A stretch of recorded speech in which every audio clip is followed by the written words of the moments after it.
How to save Instagram profile picture. The very first thing you want to make sure that the application Instagram is up to date.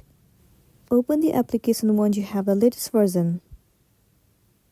Enter your login credential as in your username and the password and log into your specific account. It will land you on this page once you are logged in. Now you have to move into the profile of the person that you want to save the profile picture.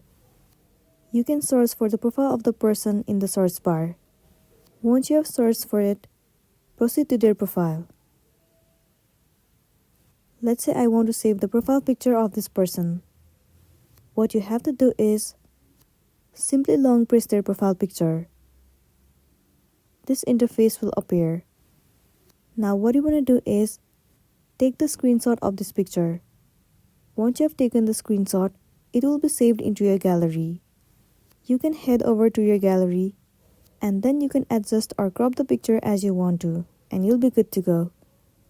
So that's all for today, and this is simply how you can save profile picture on Instagram. Make sure to smash the like button and consider subscribing if you found this video helpful. We'll see you in the next one.